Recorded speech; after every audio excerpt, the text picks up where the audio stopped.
This is Mr. Gilman. Today we're going to work on collecting and interpreting data. Data is gathered information. You can gather it from a population or a sample or a computer or any way, but it is gathered information. Okay? A sample is a part of the group being surveyed. So if I had a whole classroom full of students and I wanted to just sample the blonde-haired students, I would just ask them. They would be my sample. If I was just curious as to what students that were wearing a black t-shirt had to say, then the black students with black t-shirts on would be the sample that I was using. Now there's four main types of sampling. The first type we're going to talk about is random sampling. Okay? And that's when it's just the luck of the draw. Each person you're taking, or each opinion you're taking, or each part of your data that you're taking has an equal chance of being selected. It's completely random. Okay? You don't know who's going to get picked. I have a random chance to win the lottery. I have the same chance as you to grow wings and fly. It's just completely random. Members are chosen independently of one another. That means I'm not picking brothers, I'm not picking sisters, I'm not picking anything that relates people. I'm just picking people at random. Okay? An example would be if I put 100 names into a hat and then I drew out 20 of the names. Each name that I drew would have a 1 in 100 chance if I replaced them. If I replaced each name in the hat. So it's just a random sampling. I might randomly choose to take a participation grade tomorrow. Okay? Yeah, I don't know if it's going to happen. You have the same chance tomorrow as you do the next day as the next day. The next type of sampling would be convenience sampling. Okay? This is chosen because it's easily available. You have an easy chance or an easy way to get the data. Okay? So I might just have an assignment to do that says find the opinion of 3 classmates by the time you come to class on Monday. And I may have forgotten about my homework, and so I'm in at lunch and I'm trying to get my homework done. So I might just ask the first 3 people that are sitting next to me at the table. Okay, that would be a convenience sampling, just the first 3 that you see, or say maybe you're riding the bus and the first 3 people that you saw were the people you asked. Okay, it's not a random sample at all. It's just whatever works the easiest for you, easily available. Systematic sampling is after a population is put in some sort of order or is grouped.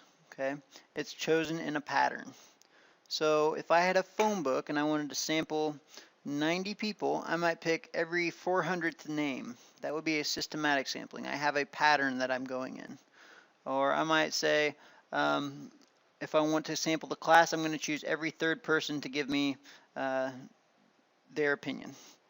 Okay, or every 10th thing from a very long list. Okay, there's a pattern, there's a system to it. And finally, a cluster sampling. Each part of my data is found at random from a part of the population and then pulled in clusters. Now this is it's very similar to random sampling, but I'm talking like if I had a city, I chose a random city in the whole United States, and I went to police stations in that city and asked the officers what type of donut they like best. Okay, so I'm not just taking it from a random sample of the whole United States. I'm going to cluster it just down to one city and one police station. I'm going to ask just that group of officers at that station, that cluster of officers, what they like best. Okay, so it's very similar to random sampling, but not quite the same. It's grouped together. It's a cluster. So let's just talk about this. Which reflects the random sampling method that a health club owner might use to identify the most popular exercise machine in the club. So if I'm an exercise, or if I'm a gym owner, and I want to know what are my members' favorite exercises or exercise machines. Should I ask the first 20 members who enter the club or ask the members whose phone numbers end with 7, or ask the members who live on the 6 busiest streets in town. Now, all of these would be a way to gather data, but the best way to gather data at random, if you don't want to poll 900 people, would be just ask the members whose phone numbers end with the digit 7. It's at random. You don't know who gets assigned a number with the last digit 7. You don't have to do all the members. You just want to get an idea of which of the machines that is most popular. So choice B would be the best because it's assigned at random, and that would be a random sample of the members of your gym. Let's talk about another example. In an assembly line, every 20th rowing machine out of 500 is quality tested. 2 are defective. What kind of sampling does the situation represent? Because it says assembly line and every 20th out of 500 is tested, I would say that's a system. So I'm going to go with a systematic sampling. Okay. What might be an advantage of this kind of sampling? One advantage is that the sample comes from the whole population. Okay, you're going to test every 500, so there's not every 19 out of 20 goes by, but every 20 you're going to know if there's a mistake. You can go back and look and see how long ago that mistake was. If the first one that you tested was okay, and then the second one and the third one were okay, and then the fourth one didn't work, that would be a good time to stop your machine because you would only have to check the last 19 that went through. So that would be a good system of making sure you have quality machines. It'd be a systematic sampling, and it comes out of the whole population. Now let's talk about which automobile has faster acceleration.